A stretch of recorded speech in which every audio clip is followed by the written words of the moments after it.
At the Peace Palace where the court sits, preparations are underway to receive what have been called one of the most visible cases in the court history.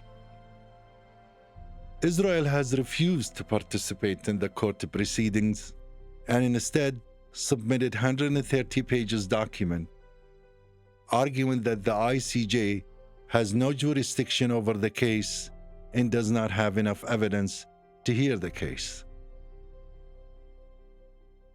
It's very important to understand that this was not a contentious case between two states.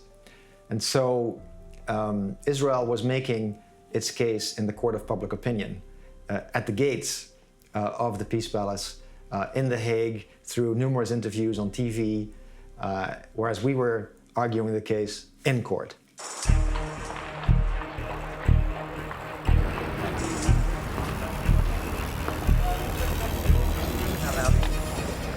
I lost my daughter in a bus explosion in Haifa, and I think that building such a fence and letting us building such a fence will be a smart thing. The court in The Hague has no authority to deal with political issues.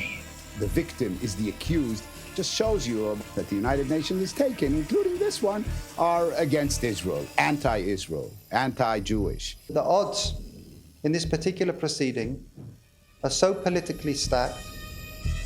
We don't want to give this proceeding a legitimacy that it doesn't deserve. Lako.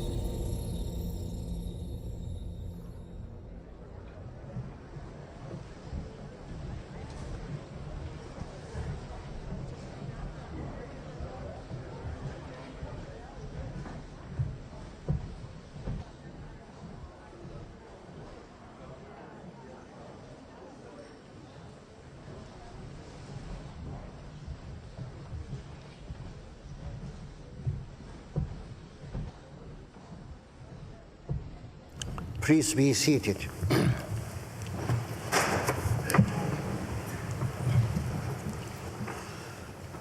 The session is open. This morning, the court will hear Palestine.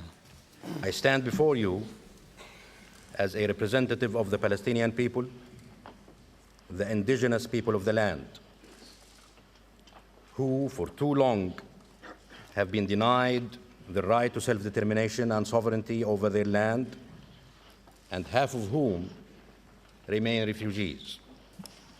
They have been dehumanized and demonized, humiliated and demeaned, dispossessed and dispersed, and brutally punished by their occupier.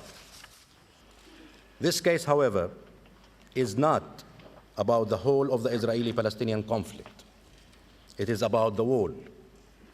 This wall is being constructed almost entirely in the occupied Palestinian territory. Now I give the floor to Professor Lowe. Thank you, Mr. President. Mr. President, members of the court, it's an honor for me to appear before you and to have been entrusted with this part of Palestine's presentation.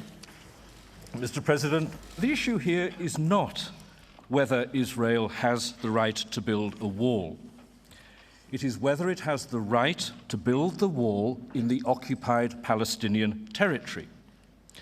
And Palestine's main point is that whatever security effects the wall might have could be secured by building the wall along the Green Line on Israeli territory. If Israel wanted a wall for security, it could construct it on its territory and raise it to 80 meters rather than 8 meters if it wished. This would not bode well for mutual coexistence, of course, but no one would challenge its legality in principle.